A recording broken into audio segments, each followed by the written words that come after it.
C'est les plus belles étapes en fait. C'est les plus belles étapes, c'est là où on traverse quelques canyons, certains avec de l'eau, d'autres, et notamment un, la Picaboo Canyon, là, qui est vraiment exceptionnel, quoi.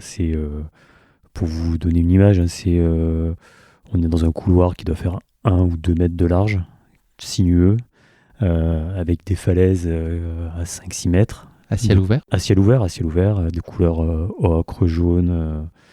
Et puis, il n'y a pas vraiment de bois, de végétation au sol.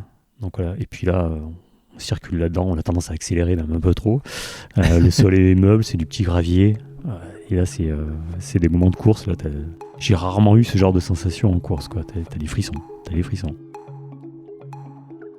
Bonjour à tous, je suis Guillaume Lalu et je suis ravi de vous retrouver dans ce nouvel épisode de Course Épique.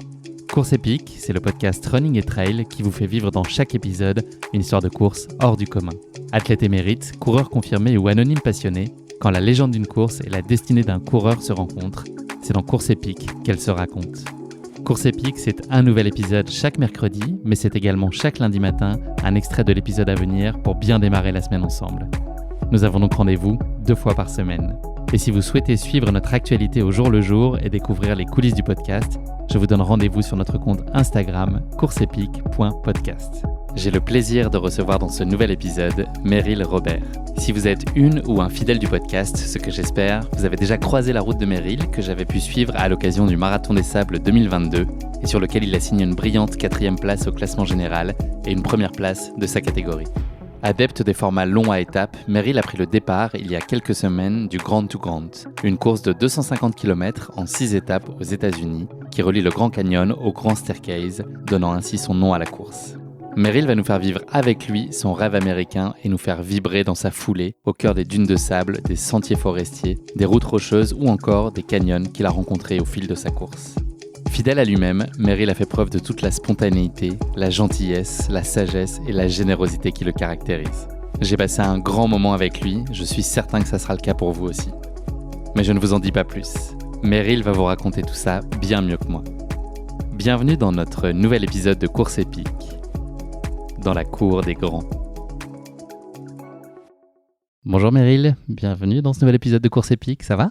Ça va, bonjour Guillaume. Merci à toi de me recevoir dans ce podcast. C'est toujours un plaisir. Meryl, donc les auditeurs de Course Épique et moi-même, on a eu le plaisir de faire ta connaissance au cœur du Sahara à l'occasion du dernier Marathon des Sables.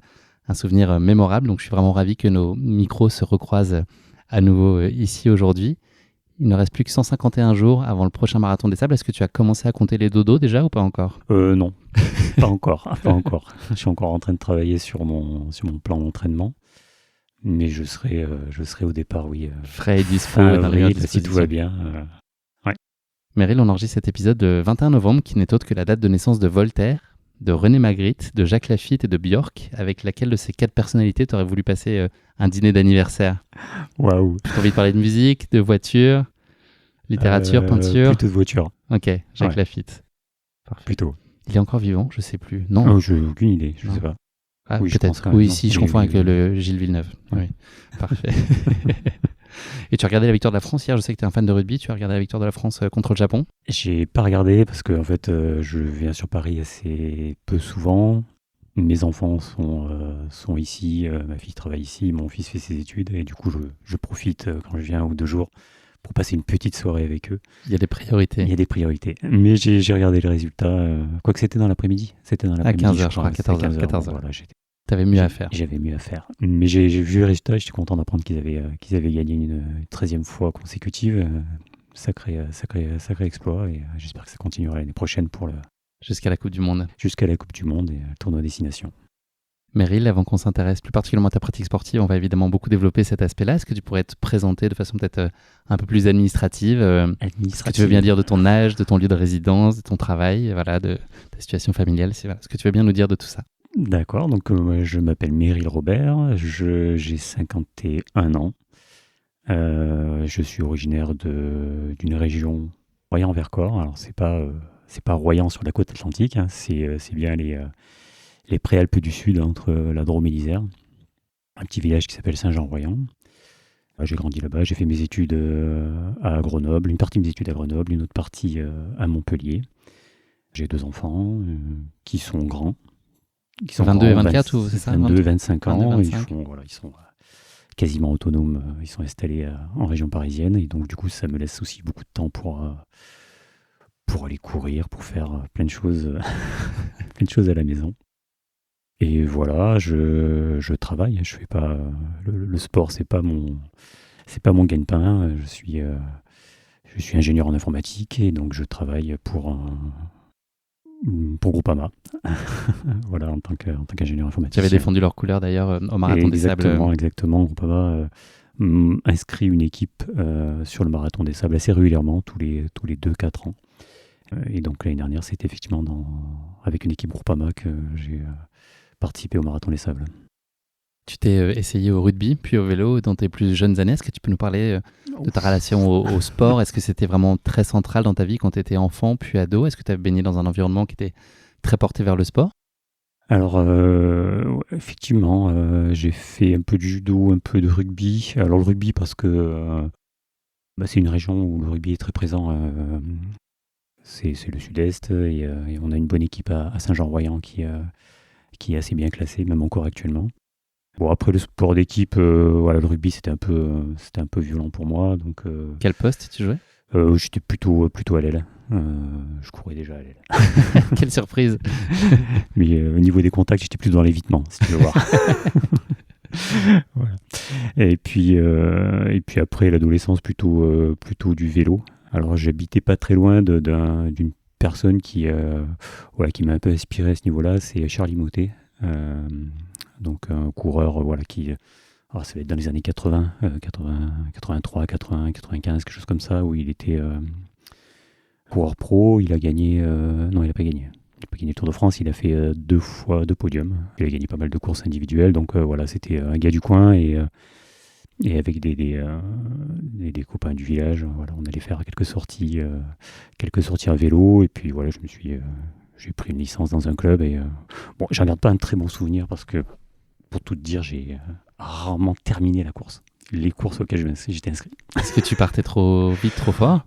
Je m'entraînais déjà tout seul, certainement pas comme il fallait. Donc c'était des courses de petite distance à parcourir, des boucles de 3 km à faire, je sais pas, j'étais vers 15-20 fois.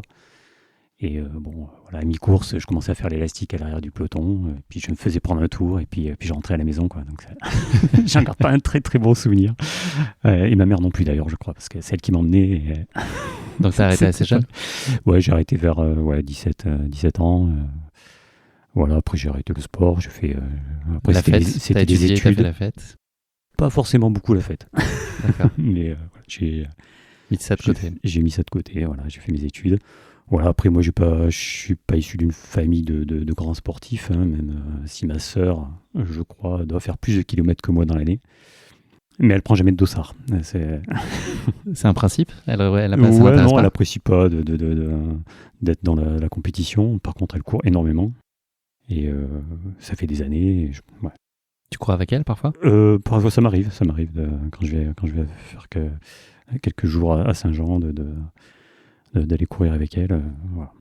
La course à pied, elle a trouvé sa place quand dans ta vie ? Est-ce que tu te souviens dans quelles conditions elle est arrivée à toi ? Oui, dans quelles conditions ? En fait, donc après mes études, voilà, j'ai commencé à bosser. J'ai beaucoup mangé au restaurant avec les collègues et j'ai pris beaucoup de poids. Et voilà, donc j'ai démarré en fait dans l'idée de perdre un peu de poids. Voilà, au début c'était une petite sortie dominicale. Sur la route ou c'était sur les sentiers ? Sur la route, ouais, sur la route. Et puis voilà, petit à petit 2-3 sorties et puis après voilà un entraînement un peu plus structuré. Donc moi j'étais installé parce que là je vis actuellement à Ballaruc-les-Bains, près de Sète. Et donc voilà, j'ai eu une course locale que j'ai fait une année, et puis l'année d'après je l'ai refaite, et puis j'avais progressé. Je me suis dit tiens, il y a peut-être quelque chose à faire. Et donc voilà, à partir de là, j'ai continué, je suis resté sur la route, 10 km, semi. Marathon. Avec des ambitions qui étaient de plus en plus grandes, en tout cas, ou l'idée de faire un peu mieux année après année ? Voilà, l'idée de faire un peu mieux. Au tout début, on progresse très très vite en course à pied, hein, en endurance, en vitesse. Puis voilà, puis après j'ai rencontré des gens qui m'ont poussé aussi, hein, des collègues de boulot qui couraient avec moi, des gens qui avaient déjà l'expérience de marathon et qui m'ont poussé à faire ça. Après je me suis inscrit dans un club d'athlètes, à l'Union sportive 7 athlétisme, à 7 donc. Voilà, j'ai fait une petite formation d'entraîneur hors stade, voilà, ce qui m'a permis de structurer encore un peu mieux mon entraînement et d'en faire profiter les autres surtout. C'était ça l'objectif quand même. Voilà un peu mon histoire. Donc j'ai commencé à courir en gros dans 2004-2005. Voilà, plutôt de la route. Et puis après voilà, quand j'ai perdu un peu de vitesse il y a une dizaine d'années, voilà, je me suis mis à courir un peu plus sur les chemins et d'aller m'essayer sur le trail, quoi. Donc les longs formats sont venus à toi un peu par la force des choses parce que tu te sentais un peu moins compétitif sur les formats plus courts et voilà, plus exactement. route. Exactement. Alors c'est pas vrai aujourd'hui, c'est vrai que les jeunes générations ont tendance à aller directement sur du trail et de profiter de leur VO2 max directement dans les côtes. Moi j'en ai pas profité. Voilà, Ça se faisait pas tellement peut-être à l'époque. Ça se faisait pas à l'époque, ouais, c'est vrai. Ce qui t'anime aujourd'hui, c'est beaucoup les courses à étapes. On peut te voir sur d'autres formats, sur des 100 miles. Tu as notamment participé au ZUT au mois de septembre dernier, un format de 100 miles organisé par Zinzin. C'est ça. Zinzin Reporter. Mais le format qui revient souvent quand on se penche un peu plus, en tout cas ces dernières années, donc sur tes courses, c'est les formats de courses à étapes. C'est quoi? C'est une combinaison idéale de performance et de plaisir pour toi, c'est-à-dire t'accomplir par une réussite sportive et puis aussi t'émerveiller de tout ce qui vient avec ce format de course à étapes et tout ce qu'il y a dans le bagage. Format de course qui me convient complètement par les distances des étapes, par la vie à côté des étapes, hein. Le fait de rencontrer du monde sur les bivouacs et de rester pendant une semaine dans cette ambiance de course, c'est quelque chose que j'apprécie particulièrement. Puis voilà, il y a certaines facultés, voilà, de récupération, de résistance à la chaleur qui font que voilà, je m'en sors plutôt bien. T'imaginais justement performer bien sur ce type de course? Non, ça a été une surprise? Pas spécialement, ça a été une surprise. Ouais. Au fil des participations du Marathon des Sables, j'ai progressé d'année en année. Mais non, je n'avais pas de prédisposition par rapport à ça à la base, je pense. Tu as parlé de la dimension physique. C'est quoi, selon toi, les autres qualités qu'il faut au-delà du seul physique? Parce qu'il y a évidemment beaucoup de choses qui rentrent en ligne de compte. Tu l'as évoqué aussi à la partie récupération. Est-ce que sur la partie mentale, qu'est-ce qui est, selon toi, quelles sont parmi les clés essentielles? Je parle du mental, mais ce n'est pas limitatif. Qu'est-ce qui fait qu'on peut être un bon coureur de course à étapes? Un peu comme sur les formats longs, il faut en garder un peu sous la pédale, hein, pas partir trop vite. Ça, c'est possible quand on joue des places quand même de haut de classement comme toi? Ouais. Est-ce que c'est quand même possible dans une logique de gestion? Possible. Alors après, je les gagne pas ces courses à étapes, hein, même si j'arrive à bien me placer. Tu performes très Mais bien. tu vois, l'année dernière, par exemple, sur les premières étapes, c'était parti très très vite. J'étais pas forcément dans les pelotons de tête. Et pourtant, au fil des étapes, avec l'étape longue, j'ai réussi à me maintenir et à gratter quelques places sur la fin, parce que voilà, ça fait partie de la course, de partir doucement et conserver du jus pour aller le plus loin possible et plus longtemps. Ça, c'est des choses que tu as apprises justement au fil de tes expériences, c'est venu comme ça? Oui, c'est venu comme ça. Alors après, il y a plein de facteurs qui permettent aussi de performer sur ce genre d'épreuve, hein. C'est la préparation du matériel, la chasse au poids, la technique aussi sur des terrains plus ou moins souples, hein, notamment le sable. Et là, voilà, j'arrive à faire un peu la différence par l'expérience, quoi. Est-ce qu'au-delà du dépassement physique qu'impose nécessairement ce type de course, il y a aussi en toi une espèce de triptyque qui pourrait être, avec les courses à étapes, une espèce de quête spirituelle, une envie de te mettre à l'épreuve aussi d'un point de vue mental, de taper un peu dans les ressources, et puis une volonté profonde de déconnexion, c'est quand même coupé du monde aussi, c'est aussi ça la promesse de ces courses. Ça, c'est bien ce triptyque-là, avec effectivement cette volonté de déconnexion du quotidien et concentré sur quelque chose d'autre que notre quotidien un peu compliqué, soit au boulot ou même dans la vie privée, quoi. Comment est-ce que tu structures ton agenda justement sur une année? Est-ce que cette déconnexion, tu en as besoin une fois par an, plutôt deux? Enfin, comment tu places un peu tes objectifs? Et puis est-ce que d'emblée, tu sais que le MDS, c'est une place qui est prise? Voilà, le MDS, c'est quelque chose, c'est une place qui est prise. Après, le reste, voilà, ça vient en plus. J'ai un peu vague idée de mon ma planification pour l'année prochaine. Il n'y a rien de très précis. Il y a effectivement le MDS fin avril. Il y aura, voilà, je pense à la diagonale aussi. Voilà, parce que je l'ai suivi cette année. Ça m'a vraiment donné envie d'y aller. Ça a l'air d'être vraiment une course exceptionnelle. Voilà, je me suis déjà essayé sur quelques 160, donc voilà, c'est peut-être le moment de le faire, tant que je ne suis pas encore trop entamé physiquement. Ça fait rêver la Diag, c'est clair. Ouais. Voilà. Rendez-vous là-bas en octobre l'année prochaine. Moi, je la courrai pas, mais par contre, si, ça me ferait plaisir d'y aller. Ouais. Pour le podcast, il y a quand même. Ouais, je vais essayer d'y aller. Je voudrais refaire le ZUT aussi, c'est au mois de juin. Bon. Quels sont pour toi les ingrédients pour qu'une course elle soit pleinement réussie? Qu'est-ce qu'il faut qu'il y ait nécessairement?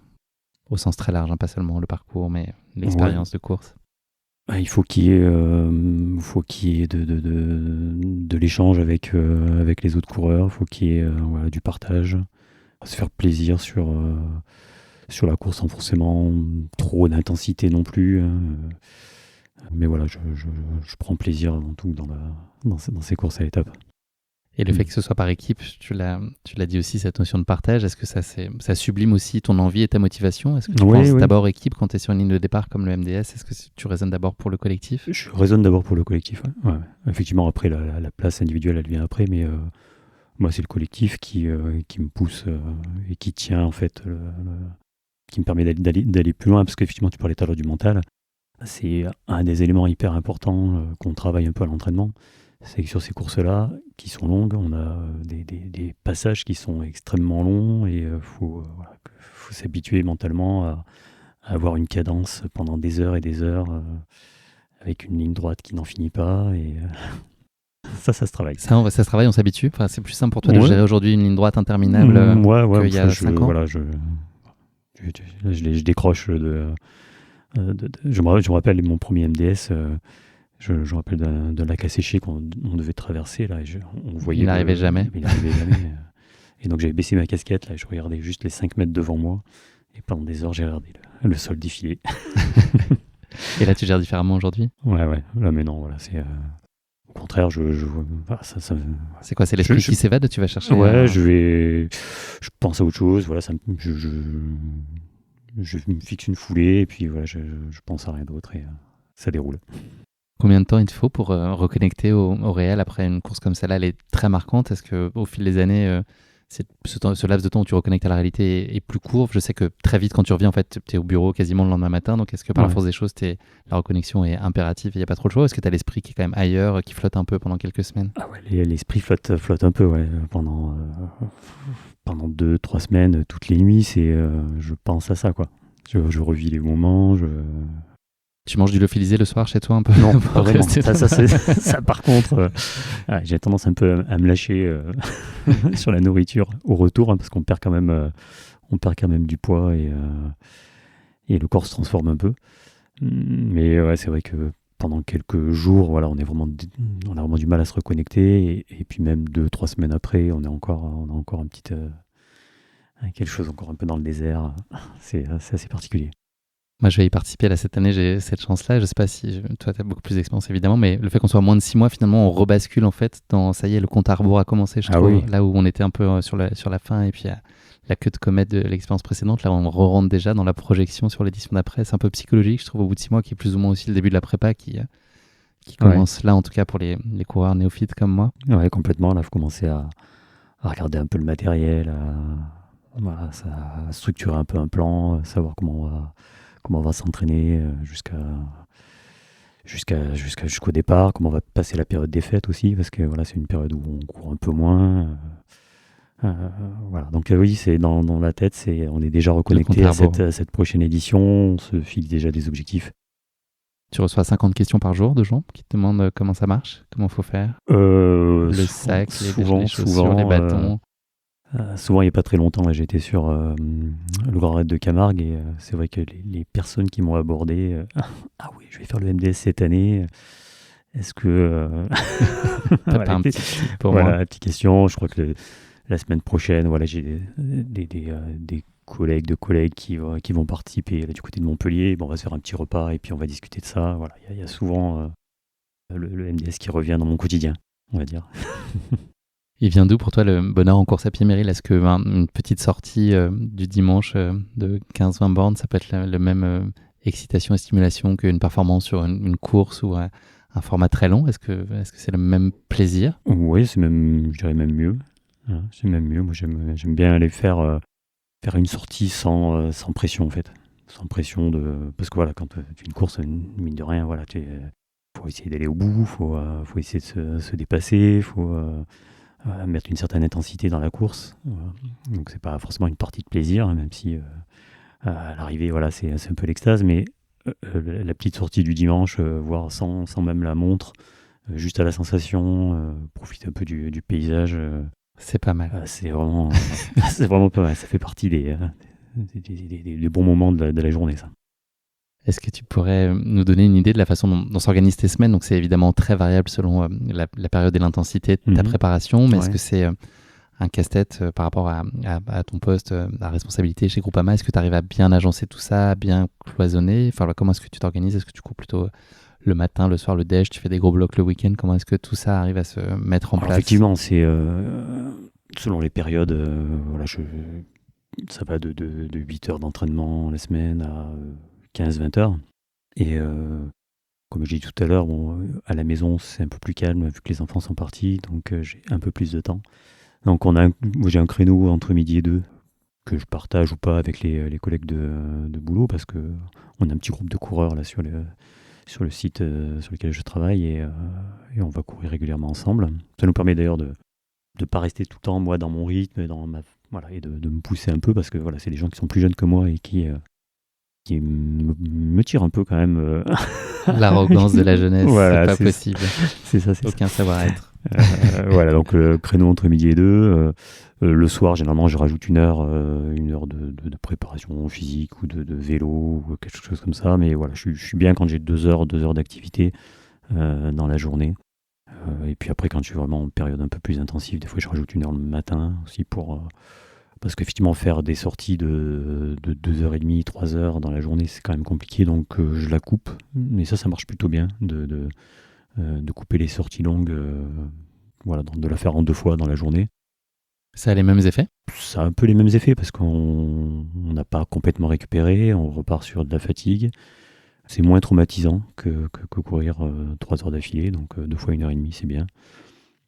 Et d'alterner course à pied, vélo, voilà. Ça, c'est quelque chose que je fais plus ces dernières années. Je rajoute un peu plus de vélo parce que voilà, la carcasse s'use un peu et il faut l'aménager. Est-ce que tu mets parfois des briques spécifiques aux courses à étapes? Je sais pas, de dormir en mode bivouac, de partir lesté, de tester du lyophilisé sur des sorties longues? Alors sur la partie bivouac, non. Franchement, lyophilisé, le dormir par terre sur le dur dans le froid, non, 1 semaine par an, ça suffit largement. Et puis le lyophilisé, justement, j'ai quelqu'un qui me posait la question. Il envisageait en fait de prendre des lyophilisés et petit à petit de les manger pendant une journée, puis après 2 jours, 3 jours, jusqu'à faire 1 semaine de lyophilisés. J'ai dit, mais là, tu vas te dégoûter. Déjà, c'est des produits, déjà c'est cher à l'achat. Et puis tu vas te dégoûter. Moi, déjà, au bout de 2 jours, j'en peux plus de ces odeurs. C'est pour ça que maintenant, je favorise plus des trucs que je prépare moi-même, qui apportent les mêmes nutriments, mais voilà, c'est des choses qui se rapprochent un peu plus des goûts qu'on connaît, quoi. Et qui se recompose avec de l'eau, pareil, comme le lyophilisé, c'est le même principe. Tu les fais sécher. Par exemple, d'une purée lyophilisée, voilà, avec un peu de sel, un peu de parmesan, voilà, ça reste quelque chose qui est de la matière sèche, assez légère, qui se réhydrate et qui apporte quand même un certain nombre de choses. Voilà, après, il faut compléter avec un peu de protéines, et voilà, mais des purées, des soupes, des pâtes, il y a plein de choses qu'on peut faire sans aller taper dans des plats à 8 €, là, souvent qui sont très épicés et qui finalement sont pas très très très bons. Ouais, effectivement, ça fait monter la note aussi assez rapidement. Merci beaucoup pour cette introduction, Meryl. On va passer à notre séquence de la basket chinoise qui a évolué vers un questionnaire de Proust au fil du temps. Est-ce que tu pourrais nous parler d'une erreur ou d'un éventuel imprévu qui t'a particulièrement fait avancer ou apprendre dans la vie? Il y en a eu plein, des erreurs. En 50 ans, t'imagines bien. Pour rester sur le thème de la course à pied, j'ai effectivement un truc qui me revient, c'est un abandon sur une course. Souvent on apprend on apprend des choses a posteriori en analysant le pourquoi j'ai stoppé. Voilà, on comprend un peu plus les erreurs qu'on a faites. Et là, j'ai l'exemple d'un abandon sur l'ultra trail du Beaufortin. Voilà, je zappe un peu un ravito sur la fin du parcours parce que je voulais rester avec le gars qui était devant moi. Mais bon, voilà, c'est complètement idiot. Mais bon, bref. Donc, je ne me suis pas alimenté comme je devais. Et 2 kilomètres après, j'étais à la rue, il fallait attaquer la côte. Je suis arrivé en haut, mais dans un état... je titubais, j'ai la tête qui tourne. Voilà, Et donc, j'ai appelé ma copine. Je voulais qu'elle me dise... Continue, bien sûr. Non, mais c'est bon, arrête-toi. Mais en fait, elle me dit complètement le contraire. Elle m'a dit de continuer. Bon. Ah oui. Ouais. Ah oui. Je pensais bluffer en disant ça, mais elle t'a encouragé à continuer. Non, mais okay, je pensais qu'elle allait dire d'arrêter. Non, lâche rien. C'est pas du tout ce que j'avais envie d'entendre. Bon, au bout d'un moment, j'arrive à la convaincre et puis je remonte au SAR aux bénévoles et qui étaient là. Et puis après, bon, voilà, je me pose, je dors, je me réalimente, je me réhydrate et puis au bout d'une demi-heure, en fait, je pète le feu, quoi. Et là, je vois les coureurs qui passent après, qui te disent à côté.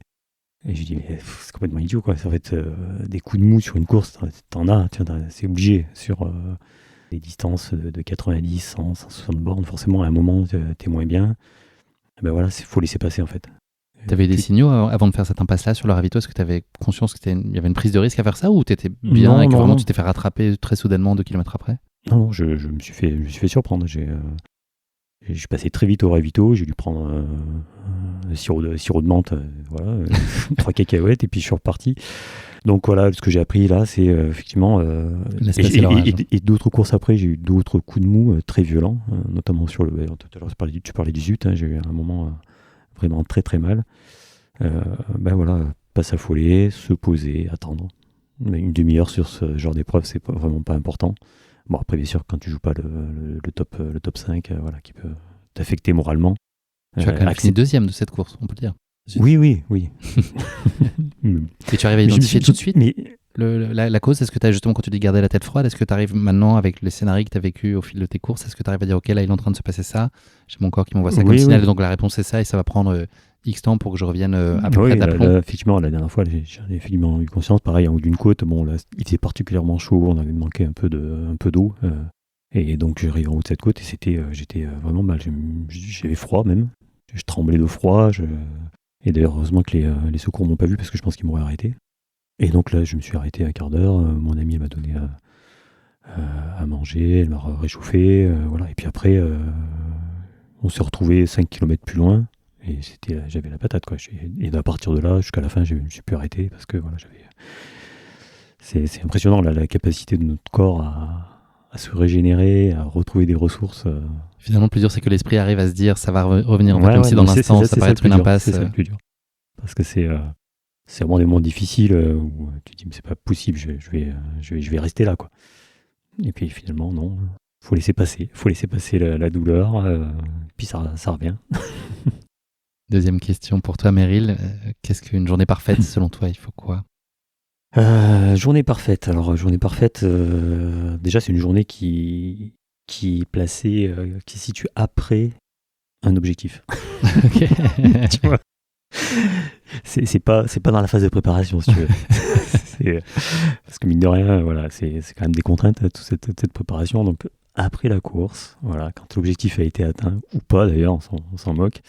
Voilà, c'est la journée où là, j'ai plus d'obligations, parce que je me crée des obligations en fait d'aller m'entraîner. Voilà, j'ai mon plan, je sais que je dois faire une sortie le week-end, 2 fois 30 bornes. Voilà, tant que je les ai pas faites. Et c'est une contrainte pour toi? Est-ce que à chaque quand j'arrive sur les phases un peu difficiles, sur les phases où il y a beaucoup d'intensité, oui, c'est pas agréable. Donc, t'as pas envie d'y aller? Ça t'arrive de pas avoir envie d'y aller? Ça m'arrive de pas avoir envie d'y aller. Des fois, j'y vais pas. Mais donc oui, après l'effort, en tout cas, après une grande échéance. Une journée, voilà, après, c'est les 2 semaines qui suivent une échéance, là, c'est les meilleurs moments.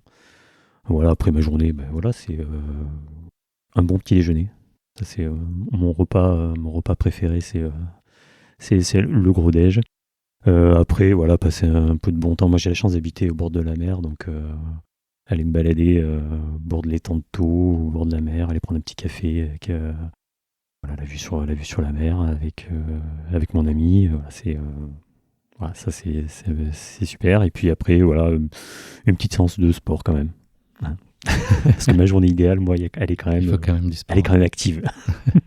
je reste pas plus d'une heure sur mon canapé à regarder une série. Non, ça c'est pas possible, c'est pas moi ça. Dernière question pour toi, Meryl. Le talent que tu aimerais le plus avoir?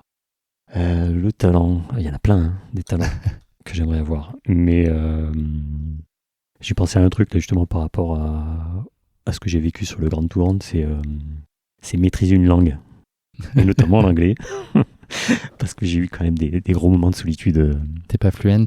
Non, pas du tout.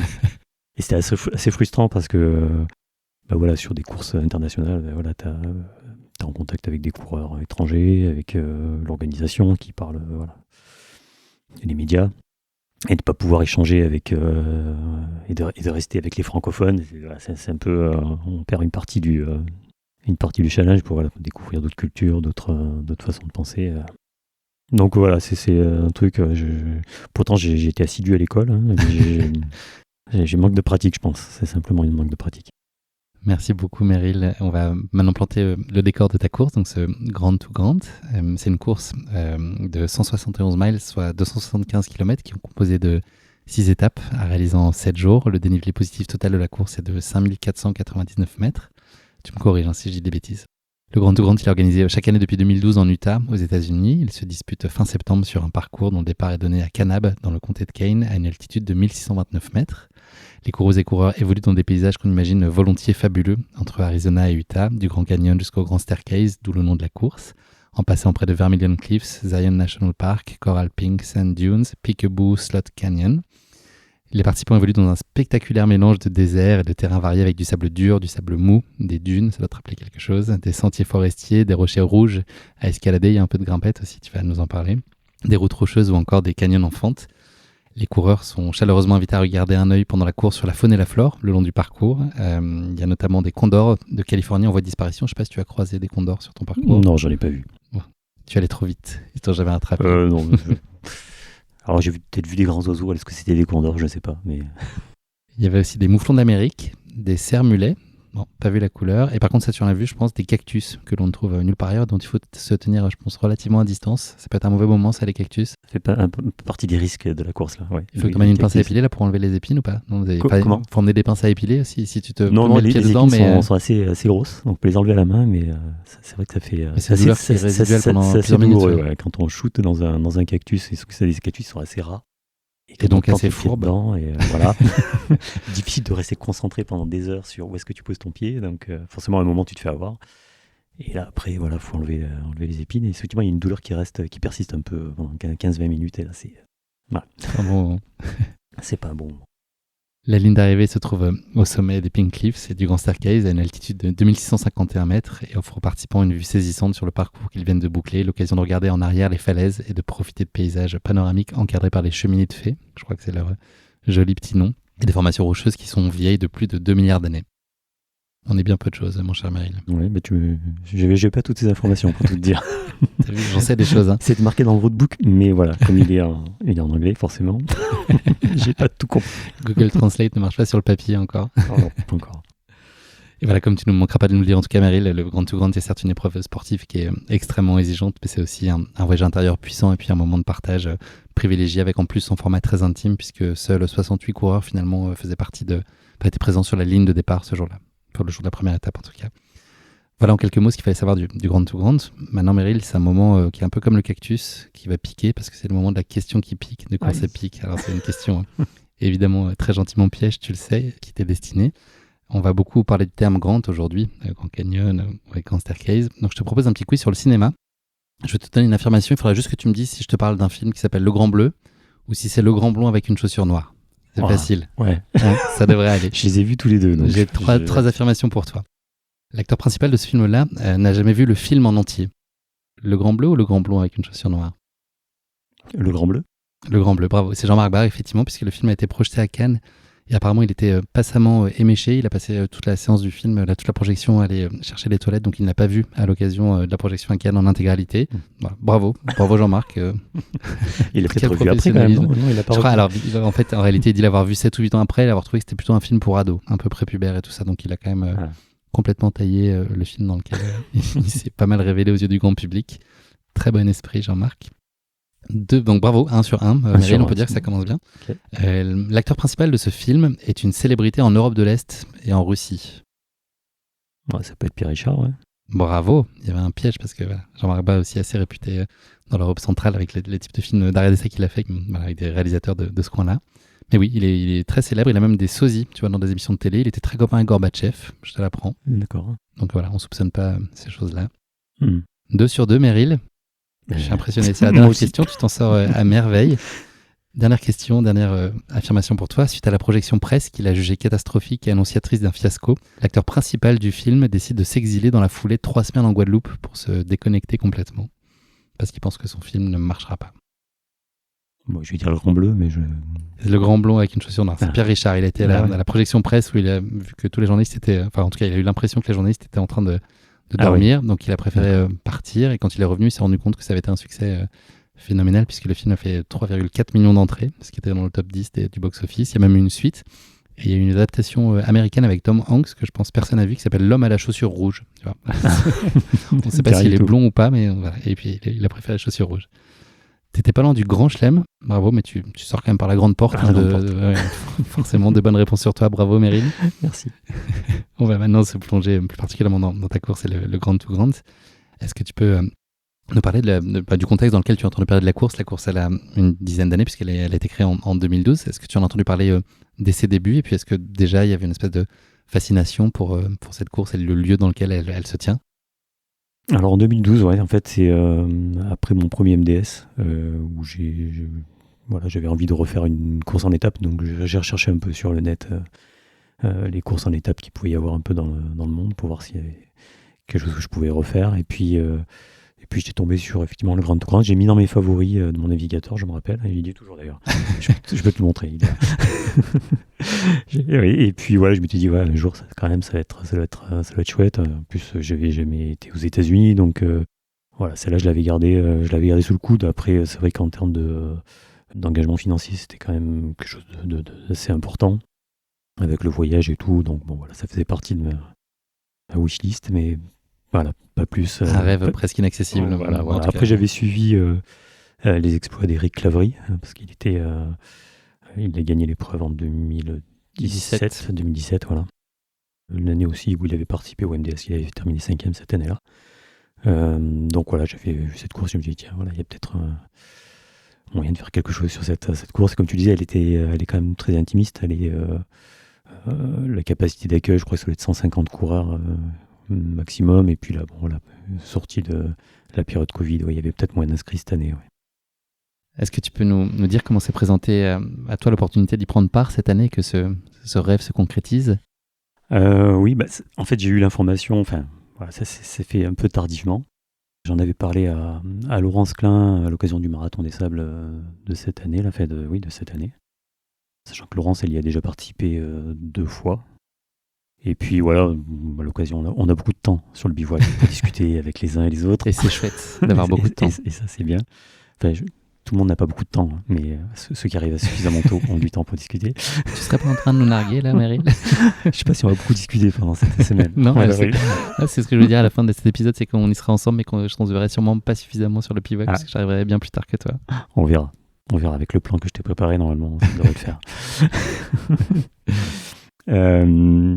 Et puis voilà, donc on a discuté avec Laurence, et puis elle s'est dit ouais, moi aussi en fait, Laurence elle a abandonné 2 fois cette course, et donc elle avait aussi envie d'y revenir, et puis voilà, c'en était resté là. Et puis Laurence a quelques relations dans son monde professionnel, dans son réseau, et puis elle en a parlé alors je vais le nommer, Emery Forzi, qui est un entrepreneur français qui habite dans le sud-ouest, qui a quelques sociétés, et qui lui aussi avait participé au Grand to Grand, qui lui aussi avait abandonné, et il s'est dit voilà, je vais peut-être me relancer aussi dans cette aventure. Et puis voilà, Laurence lui a parlé de moi, il m'a dit ok, on y va tous les trois. Et c'est comme ça que c'est parti. Donc voilà, donc avec l'appui de sponsors, donc Centracor et puis les Bérets Lolaire, entreprise française, les Bérets Lolaire qui équipe notamment l'armée française, je crois, en béret. Est-ce que tu peux nous parler des grandes lignes de ta préparation pour ce Grand to Grand? Est-ce que il y a beaucoup de, est-ce que tu fais des parallèles avec la préparation du Marathon des Sables? Est-ce que tu envisages ça comme une course qui est radicalement différente, en tout cas en amont, ou est-ce que tu t'imagines qu'il faut avoir sensiblement les mêmes briques et poser les mêmes briques de préparation? Moi, je suis parti sur le même schéma de préparation. Clairement, on est quasiment sur la même distance.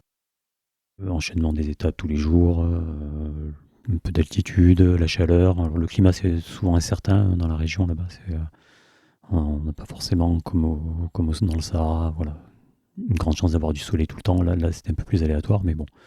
Voilà, la chaleur, l'enchaînement des étapes, des grandes lignes droites bien monotones. Donc, je suis resté sur ce même schéma d'entraînement.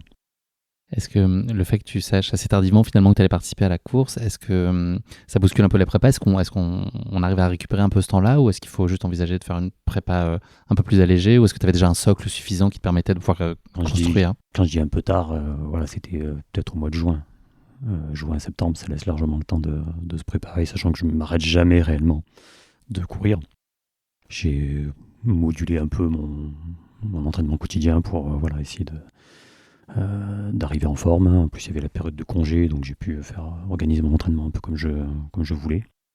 Est-ce que tu peux me donner à entendre à nos auditeurs un peu quelles sont les règles, les conditions matérielles sur la course en termes d'alimentation, d'hydratation, le mode de fonctionnement du bivouac pour les gens qui ne connaissent pas nécessairement ce format de course à étapes? C'est quoi les grands principes sur l'autosuffisance aussi, voilà, la sécurité médicale? Le grand principe donc, de l'autosuffisance, c'est de devoir transporter son équipement et la nourriture pour toute la durée de la course.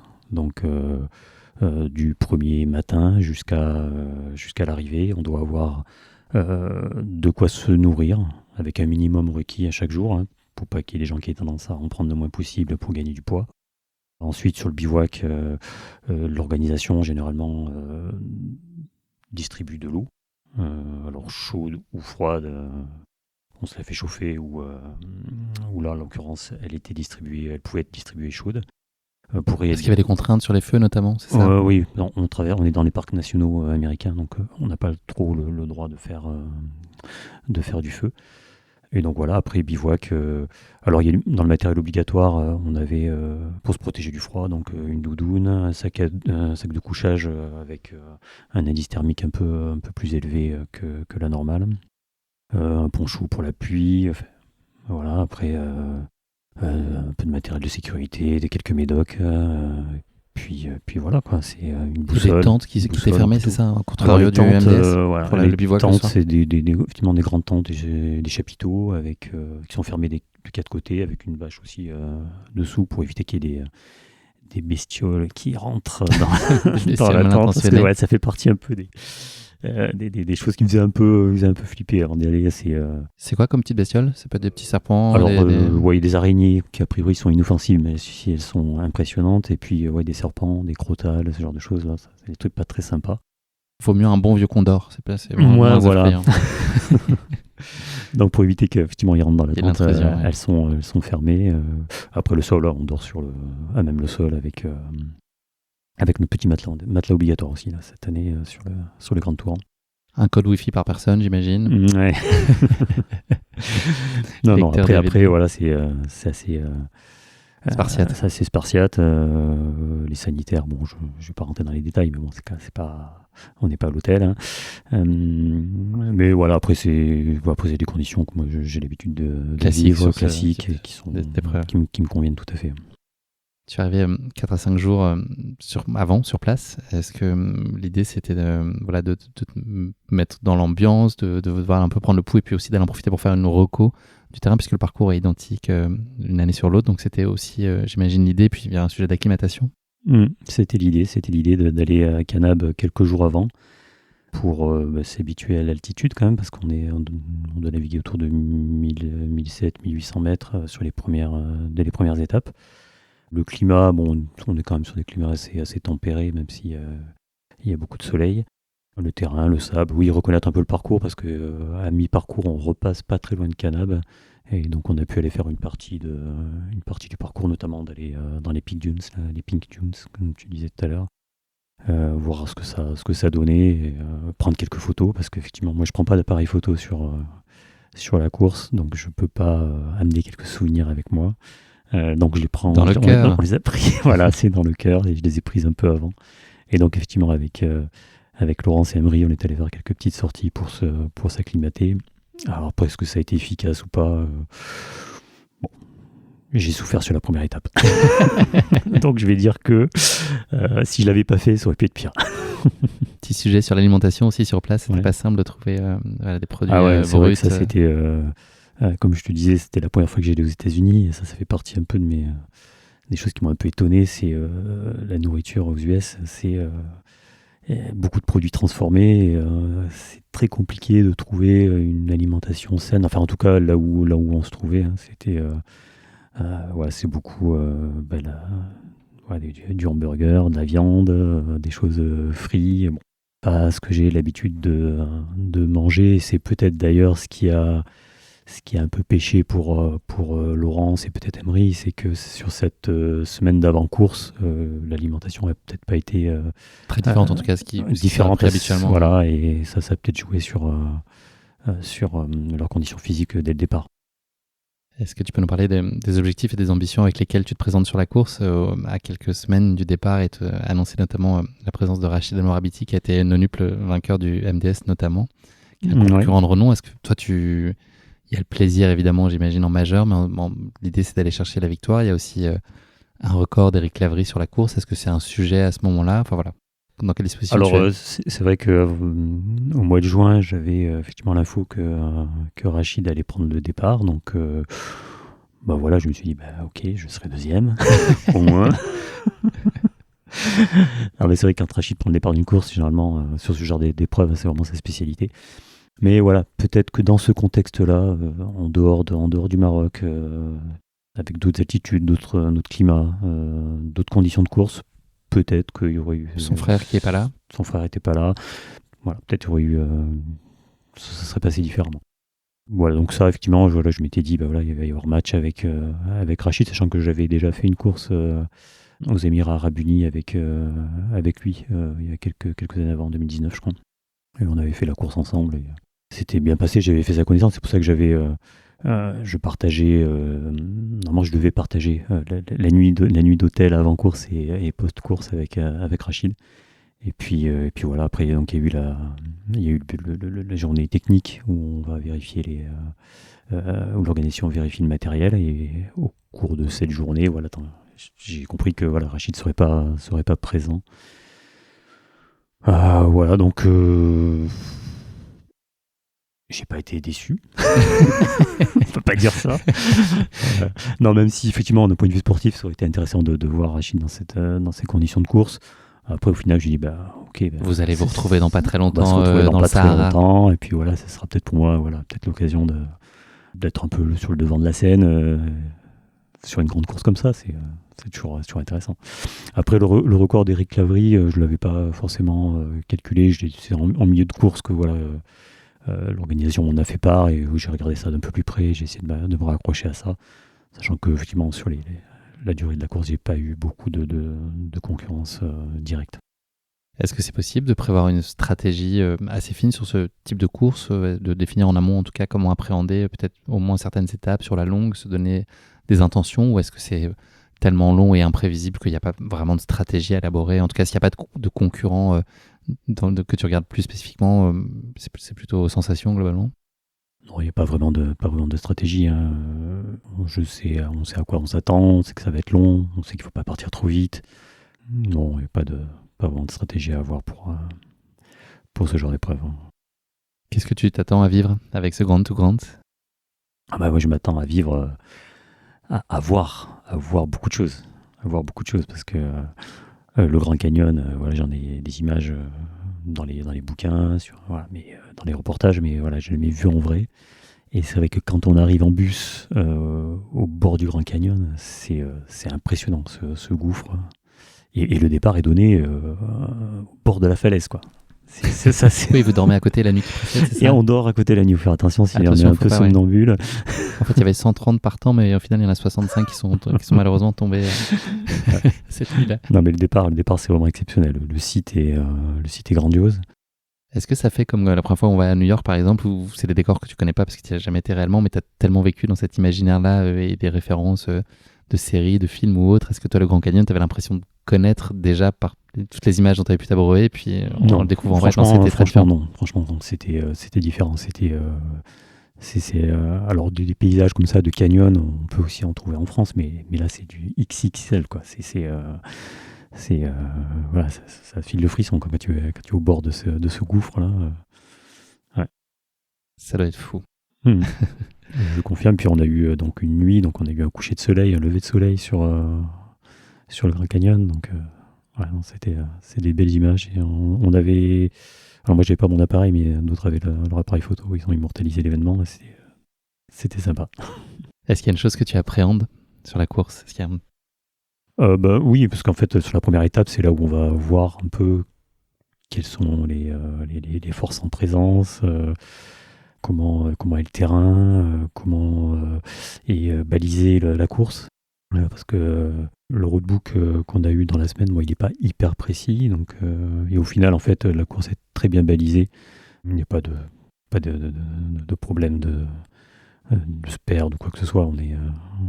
Il y a des petits drapeaux tous les 50 mètres, d'ailleurs, sur 275 bornes.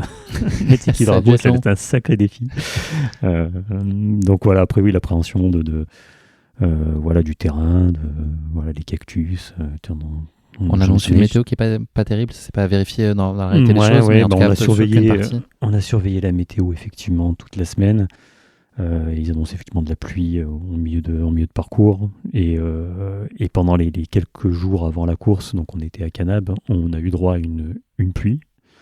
Alors, je suis habitué dans le sud à avoir des épisodes Sevenol, à avoir des grosses pluies, mais là c'était quelque chose quand même. Donc, et quand tu es en course, tu prends ça sur la tête, ça va être. Je comprends l'utilité du poncho, quoi. Mais bon, en fait on a eu un peu de pluie sur une soirée, une nuit. Mais en course, on n'a pas eu de pluie. Ça part fort, la première étape. Ça part fort. Le coureur américain Jacob Taylor, qui a gagné l'année dernière, est présent et il est devant avec un autre coureur britannique. Et donc, moi, ça a été ma plus mauvaise journée, en fait, cette première étape de 50 km. Je me suis très vite retrouvé tout le temps dans le rouge au niveau rythme cardiaque. Je n'ai pas d'explication. Pourtant, je n'avais pas des vitesses. La première partie du parcours, les 10 premières bandes sont plutôt profil descendant. Donc, voilà, j'étais peut-être 11-12 km/h. Mais bon, voilà, c'est des vitesses normalement que j'arrive à tenir assez longtemps. Et là, j'étais à 90% de ma fréquence cardiaque. Je n'ai pas trop compris. Et voilà, ça a été la journée la plus difficile. Voilà, je suis resté donc avec ces deux coureurs jusqu'à quasiment la mi-parcours, jusqu'au 4e CP. Voilà, je reste avec l'Américain. Il décroche à ce moment-là, et puis je finis sur peut-être avec 20 minutes d'avance, je ne sais plus précisément. Et puis voilà, je shoot dans 2 cactus. Je pète avant le premier CP, je crois que je casse la pipette de mon bidon. Donc là, le désastre, quoi. C'est relativement pratique, CP, effectivement. Il ne reste plus qu'un bidon. Bon, au final, c'était juste déboîté, mais bon, je l'ai vu au bivouac à l'arrivée. Mais bon, ça m'a mis un peu de stress de ce côté-là. Effectivement, c'était 20 minutes d'avance, je confirme. Ouais. Ça n'a pas été la course, en tout cas l'étape la plus intéressante de la course, cette première étape? Non, effectivement, on part du Grand Canyon, qui est un site grandiose, et puis sur la première étape, voilà, voire même un peu la deuxième, on est plus sur une étape de transition pour aller vers Zion Park, qui concentre beaucoup de sites exceptionnels. Donc jusque-là, on est sur des... Bon, après, c'est chouette, hein, c'est des grandes plaines désertiques, c'est le Far West, c'est Vermilion Cliffs à l'est, là. C'est tout un poème déjà, c'est non, je trouve. Déjà, ça fait voyager. Ça fait voyager. Voilà, après, voilà, j'ai pas vu... si j'ai dû voir Des antilopes, je pense. C'était des antilopes. Mais voilà, on est sur vraiment des grandes plaines, des grandes longueurs de course. On longe des propriétés, des propriétés privées, donc le long des clôtures. Voilà, mais ça reste 50 km qui sont quand même compliqués parce que le sol est quand même bien sablonneux. Je sais plus combien de temps je mets, mais ça entame déjà bien les organismes sur une première étape, l'entrée en matière. Et je pense que c'est la difficulté de cette course. Les premières étapes sont très difficiles. 4h57 pour ta première étape. Ouais.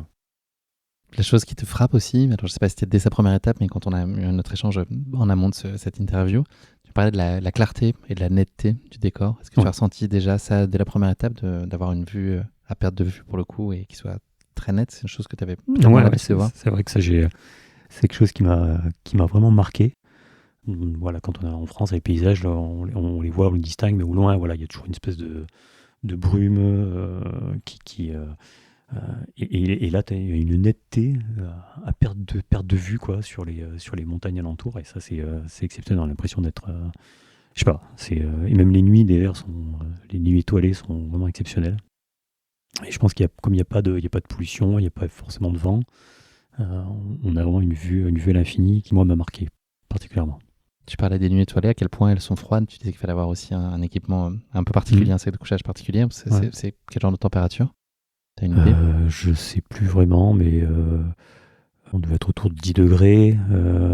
Et puis on a eu sur le dernier bivouac, il est quand même à 2000 mètres, un peu plus de 2000 mètres d'altitude. Et là, on a dû descendre à 2 degrés. Avec l'humidité, bon, c'était pas... Il faisait frais. Il faisait frais. La deuxième étape, c'est une étape marathon qui fait un peu plus de 43 km. Comment est-ce qu'elle s'est passée? Est-ce que tu peux nous raconter? Alors, c'est l'étape dont j'ai le moins de souvenirs. Elle s'est passée... Je me rappelle qu'il y avait une grosse partie... on traverse un site qui s'appelle Kebab Forest, juste au sud de Kanab. Et en fait, cette forêt, il y a eu un incendie il y a quelques années. Donc, j'ai souvenir de passages pas très agréables, des arbres brûlés.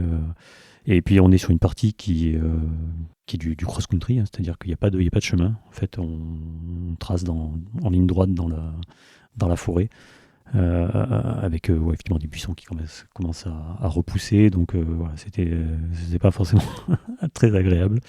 Puis voilà, après on arrive au deuxième bivouac. Mais voilà, ces 2 premières étapes, on est plutôt dans des étapes de transition pour rejoindre la deuxième partie du parcours qui, elle, est vraiment exceptionnelle. C'est une différence avec le marathon des sables, c'est que l'étape longue arrive un peu plus tôt, puisque c'est dès le 3e jour, donc c'est une étape de plus de 80 km, 85 en l'occurrence. Est-ce que c'est toujours l'étape que tu redoutes le plus sur ce type d'effort et sur ces formats de course? C'est l'étape qui fait peur. C'est vrai qu'elle arrive tôt dans la semaine, on a déjà fait 85 km à peu près. Et puis ce qui fait peur surtout, c'est les 2 qui arrivent derrière. C'est vrai que le marathon des sables, quand on a fait la longue, bon, ok, il reste un marathon, c'est une journée, t'es mal une journée, bon, ok. Là, il reste 3 jours, et deux belles étapes qui piquent vraiment. Donc voilà, je suis parti quand même très prudemment sur cette 3e étape. Un gros tronçon de dune, 8 km? Un gros tronçon de dune, avant ça on a du relief. C'est la première fois où on a vraiment une belle montée, qui doit faire 400 mètres de dénivelé à peu près, avant le premier ou le deuxième CP, je sais plus. Donc on monte sur les hauteurs de Kanab. Et puis après on a une grande descente. Alors la grande descente, ça c'était top parce c'était très sinueux, c'était un chemin de sable très sinueux avec une longue descente. Donc ça c'était là on a pu bien envoyer, c'était pas mal. J'étais déjà seul. Après le premier CP, en haut de la côte en fait, je me suis retourné. Taylor Jacob je l'avais plus en vue. J'ai rattrapé donc à ce moment-là, parce qu'on part comme au marathon des sables, on part en décalé. Et c'est à ce moment-là que j'ai rattrapé Emery et Laurence. J'ai vu qu'ils étaient vraiment entamés. Bon, après je les ai encouragés comme j'ai pu, mais voilà, c'était compliqué pour eux. Voilà, et puis après, effectivement, c'est cette partie-là qu'on a un gros passage de dunes. Donc, alors les dunes de Zion Park, là, c'est pas tout à fait les dunes de Merzouga. Hein. C'est des grandes étendues de sable, des gros trous, des grosses montées. Et contrairement au MDS où là, on a plutôt tendance à naviguer entre les dunes, à essayer de trouver le meilleur parcours où on va perdre le moins d'énergie, donc éviter de descendre dans les trous, de monter en haut sur les crêtes des dunes. On va rester, voilà, on va essayer de contourner la dune, etc. Là, le balisage est tel que, en fait, c'est une ligne droite dans les dunes et voilà, l'Italien là, qui a fait le parcours, qui fait le balisage, il s'est régalé. En fait, il a tiré droit en se disant, voilà, faut que ce soit plus dur. Et c'est plus dur. Tu arrives à les lire quand même assez bien, même si là il y a une trajectoire plus ou moins imposée. Est-ce que non, là je suis allé tout droit dans le mou, dans le dur. C'était ouais. Mais c'était éprouvant parce que remonter sur les dunes de sable dans le mou, on perd une énergie de dingue. Donc arriver en haut des dunes, voilà, on reprend sa respiration, on repart. Mais voilà, après faut pas s'affoler. Puis voilà, je m'affolais pas parce que voilà, j'étais quand même devant, j'avais pas forcément de pression plus que ça. Mais il y aurait eu d'autres concurrents à côté de moi, j'aurais peut-être réagi différemment. Donc tu nous l'as dit, t'as pas de concurrent à portée de foulée, à tel point que tu passes le 5e checkpoint, l'orga n'a pas encore eu le temps de mettre en place l'accueil. C'est ça, j'arrive. Pas de bouteille d'eau, ça veut dire pour toi concrètement ça ? Comment ? Ça veut dire que t'as pas de bouteille d'eau pour toi pour la suite ? Non, alors il y avait pas le CP, mais il y avait quand même une personne de l'organisation qui était là, qui avait sa voiture, qui venait d'arriver pour réceptionner le matériel pour monter le CP. En fait, il n'était pas encore monté. Et donc, il m'a donné une bouteille qu'il avait dans sa voiture. J'ai rempli mon bidon. Et puis, après, il ne restait pas non plus une grosse portion donc, jusqu'à l'arrivée. Donc, j'ai terminé comme ça. Mais voilà, je me dis, mais où est-ce qu'il est ce CP ? Je ne le voyais pas. Et en fait, j'étais dessus. Mais voilà. Voilà, donc étape longue. Voilà, après, une journée un peu plus... une journée de repos. T'es comme un lion en cage en ce moment-là où tu profites vraiment de chaque minute pour te régénérer. Ah ouais, là, c'est... Je trouvais que j'étais moins entamé que sur le MDS, où le MDS sur l'étape longue elle est éprouvante et puis on se rentre dedans parce que l'intensité est un peu plus élevée. Là c'était sympa et puis la journée de repos, là on a eu l'organisation nous a fait quelques surprises pour nous faire passer de bons moments. On a eu un petit concert de country dans un décor de dingue. Franchement c'était exceptionnel. Ouais. T'as des rituels dans les journées comme ça ? Est-ce que t'as des habitudes en tout cas Moi, j'ai pour habitude d'aller marcher un peu, d'aller découvrir un peu les alentours. Mais bon, après, voilà, faut surtout se reposer. Et puis après, voilà, c'est rythmé par les arrivées des autres coureurs. Donc, la pluie aussi, qui s'est invitée ? La pluie qui s'est invitée. Alors la pluie dans la nuit. Et c'était un mal pour un bien parce qu'en fait le lendemain, du coup, on était sur des pistes où le sable était plutôt humide, donc plutôt dur. Et donc, qui a permis un peu de courir et de moins se fatiguer sur l'étape qui suit. Ouais. On parlait de l'appréhension en amont de la longue. Est-ce qu'une fois qu'elle est passée, on se dit que c'est quasiment fait ? On se dit que c'est quasiment fait, mais il reste deux fois 40 km, plus encore une petite étape derrière, qui est une course de côte, en fait. Donc, ouais. Donc là, ce qui m'a boosté un peu à ce moment-là, c'est quand l'organisation m'a indiqué que j'avais sur cette étape-là, donc comme chaque année on a le même parcours, on a des temps de référence. Et sur ce temps de référence, j'ai fait un peu mieux qu'Eric Lavry sur cette étape-là. Hein. Et donc à partir de là, je me suis dit, tiens, c'est peut-être un challenge pour moi d'aller essayer de voir si je peux, sur les deux, parce qu'il reste quand même deux grosses étapes, d'aller gratter encore un peu de temps pour me rapprocher du record d'Eric, voir le dépasser. Bon, Eric avait pris beaucoup d'avance sur la première et deuxième étape, donc j'ai bien compris que c'était compliqué. Mais voilà, ça m'a, contrairement à ce qu'on pourrait croire, où j'ai géré toute la semaine. Sur la première partie, il y avait quand même Taylor Jacob qui était pas très loin, et sur la deuxième partie, je me suis mis dans la tête de me rapprocher de cette perf d'Eric, et donc voilà, je m'étais tout tranquille devant à regarder les araignées et les petits serpents qui circulaient, quoi. Il y a des choses qui te manquent au bout de 4 jours de course comme ça. Ce serait quoi les choses dont tu as le plus envie dans ces moments-là ? À part un concert de country. Non, des choses qui manquent. Non, franchement... T'as pas le mal du pays, tu demandes pas ce que tu fais là, t'as pas envie de manger... De toute façon, les 7 jours où on est isolé, voilà, on les a mentalisés, voilà, on sait que on y est pour 7 jours et voilà. Et puis l'ambiance un peu familiale, le décor fait que voilà, t'es bien. Et puis alors là, voilà, on n'était vraiment pas nombreux, on se connaissait tous plus ou moins assez rapidement, notamment toute la communauté francophone, hein. Et des Belges, des Québécois. Et donc voilà, c'était très très sympa. J'ai fait plein de potes en fait. Ouais. Comment sont passées les étapes suivantes? Donc la 4e étape qui était le jour 5 et puis la 5e étape le jour 6, qui était donc 2 fois à peu près un peu plus de 41 km dans les deux cas, 41 et 42. C'est les plus belles étapes en fait. C'est les plus belles étapes. C'est là où on traverse quelques canyons. Alors certains avec de l'eau, d'autres et notamment un, la Picaboo Canyon, là, qui est vraiment exceptionnel, quoi. C'est pour vous donner une image, hein, on est dans un couloir qui doit faire 1 ou 2 mètres de large, sinueux, avec des falaises à 5-6 mètres. À ciel ouvert ou à ciel ouvert, de couleur ocre, jaune. Et puis, il n'y a pas vraiment de bois, de végétation au sol. Donc voilà. Et puis là, on circule là-dedans, on a tendance à accélérer même un peu trop. Le sol est meuble, c'est du petit gravier. Et là, c'est des moments de course. Là, j'ai rarement eu ce genre de sensation en course, quoi. T'as des frissons. Vous croisez des touristes sur le parcours ou des gens, ou globalement vous êtes seul? Sur cette partie-là, je pense que c'est pas forcément ouvert au grand public. Je pense qu'il faut avoir un guide pour venir sur ces zones-là. Et donc, alors, est-ce qu'ils avaient eu des instructions pour pas venir ce jour-là? En tout cas, non, j'ai pas vu sur cette partie-là, j'ai pas vu de touristes se balader. J'ai vu quelques 4x4, quelques quads sur les alentours, parce qu'effectivement, les Américains aiment bien se balader en véhicule motorisé dans ces coins-là pour profiter.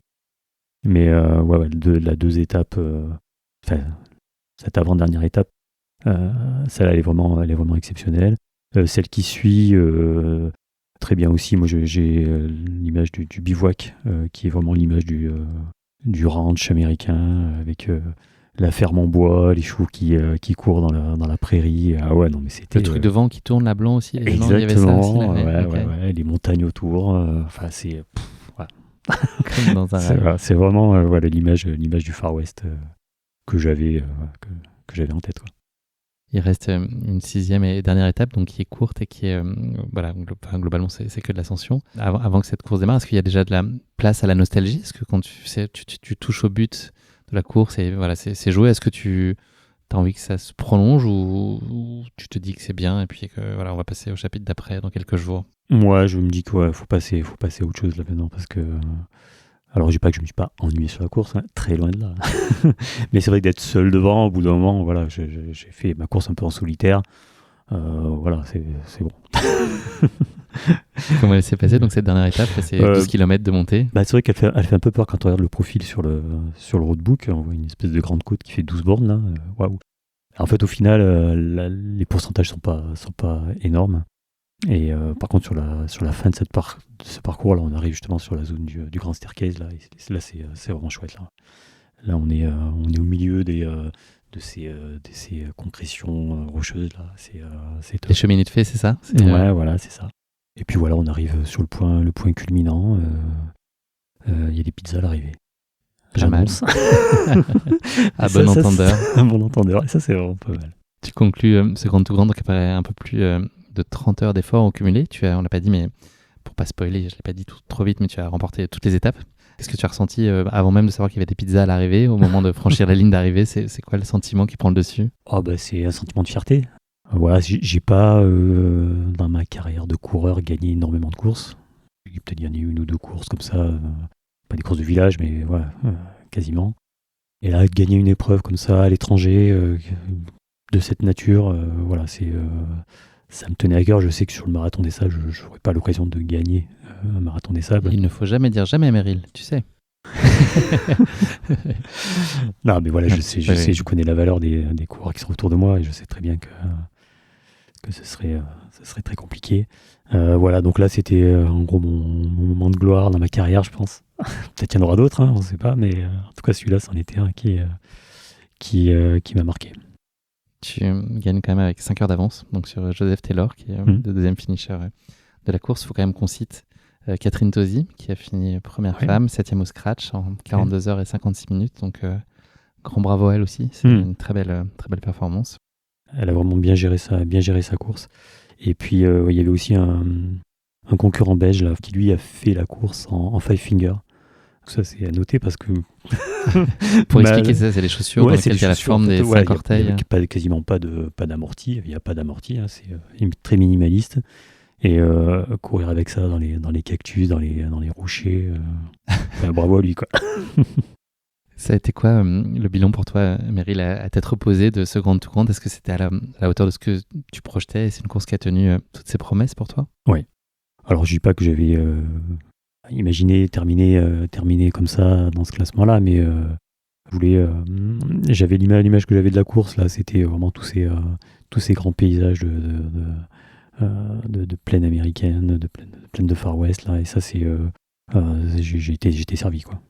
Et au point de vue humain, tu l'as dit très rapidement tout à l'heure, mais aussi quand on avait échangé en amont, tu m'as dit qu'il y avait vraiment des amitiés fortes qui s'étaient créées. C'est aussi peut-être des choses qui n'étaient pas soupçonnables à ce point-là. Ouais. Bon, après, sur ce genre de course, sur 7 jours, tu te fais toujours des connaissances qui restent au-delà de la course. Et là, en l'occurrence, tu parlais de Catherine, tu parlais de Fabien. Ben voilà, on va certainement, dans le cadre de la préparation de mon prochain objectif, se faire une petite course en Belgique, dans le sable au-dessus de Dunkerque, au nord de Dunkerque. Alors, je ne sais plus le nom de la ville, à Coxide, où il y a des dunes de sable. Et les coureurs hollandais, belges, qui s'inscrivent sur le marathon des sables ont l'habitude d'aller faire cette course-là pour s'entraîner. C'est un format marathon ou c'est un peu plus long que ça? Ça doit être 50 km à peu près. Voilà. Mais avec beaucoup de, je crois, 100% de sable, je crois. Parce qu'il y en a une au Touquet aussi fin janvier que moi je vais faire dans le cadre de ma prépa, le trail des 2B. D'accord. C'est Geoffrey Plisson, fin que tu connais. Fin janvier, le 29. Ouais. Ok. Si c'est sur le chemin de la Belgique, c'est un peu trop proche peut-être. Plutôt début mars, mais pourquoi pas. Ça y est. Est-ce que tu as mis du temps à récupérer d'une telle course ou ça a été relativement rapide pour te remettre sur pied? J'étais déjà entamé un peu avant, en fait. Je me traîne une sciatique depuis plus de 6 mois et je l'ai bien entretenue là sur la course. Et donc, j'ai peut-être coupé une semaine, mais même pas vraiment. J'ai dû aller trotter, faire du vélo, et puis j'ai repris dans la foulée. On n'est pas dans des courses où il y a énormément d'intensité, même si on court longtemps. Puis c'est pas de la route, c'est du sable, c'est assez souple. Donc les articulations ne sont pas forcément entamées comme sur un ultra sur route. Voilà, donc la récupération est assez aisée. On apprend forcément toujours des courses, tu nous l'as dit tout à l'heure en prenant l'exemple du Zut. Est-ce que ce Grand to Grand t'a appris des choses, conforté dans certaines convictions? Oui, ça confirme effectivement que c'est un format auquel je m'adapte bien. Voilà, et donc certainement que j'en ferai d'autres. Je ne sais pas si c'est celle-là ou... mais voilà, c'est... Voilà. Mais au-delà de la course, c'est vraiment ce qu'il y a autour, le bivouac, les rencontres avec les autres coureurs.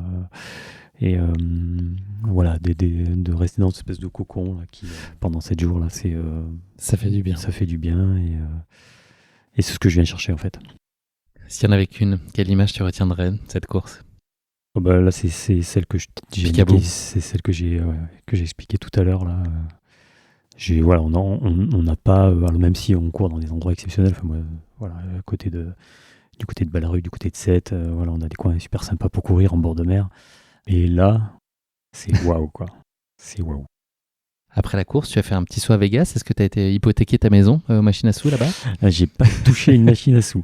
C'est vrai que ça a été un sacré contraste entre une semaine seule, entre guillemets, sur la course et puis cette journée à Vegas pour le retour là. Je suis pas client. Franchement, je suis pas client. Ça me donne pas du tout envie. Et puis voilà, j'espère surtout qu'on n'en arrivera pas, nous, dans nos civilisations, dans dans ces extrêmes-là parce que c'est... faut pas. On dit non. On dit non. Même si voilà, j'ai vu ce que c'était. Bon, ok, c'est un grand parc d'attractions pour les adultes. Mais voilà, il y a... voilà, avant de partir, j'ai débranché mon radio-réveil pour pas consommer trop d'énergie. Et quand t'arrives à Las Vegas, bon voilà, tu te dis, bon, ça va servir à rien, quoi. Meryl, on va parler un petit peu d'avenir. Alors, tu nous as déjà pas mal éclairé, donc avec ton rendez-vous là, le North Sea Trail qui aura lieu en Belgique. Il y a ton projet MDS, évidemment, qui est fin avril cette année, un peu plus tard que l'année précédente. Il y a potentiellement un autre ultra qui se placerait dans tout ça, du côté de l'Espagne, si je dis pas de bêtises. Oui, en préparation du côté des Canaries, Transgran Canaria. Alors peut-être pas le format long parce que je crois que c'est un peu trop près ça doit être fin février. Voilà, donc le format 130 km, ce sera peut-être un peu trop long, mais peut-être le 80.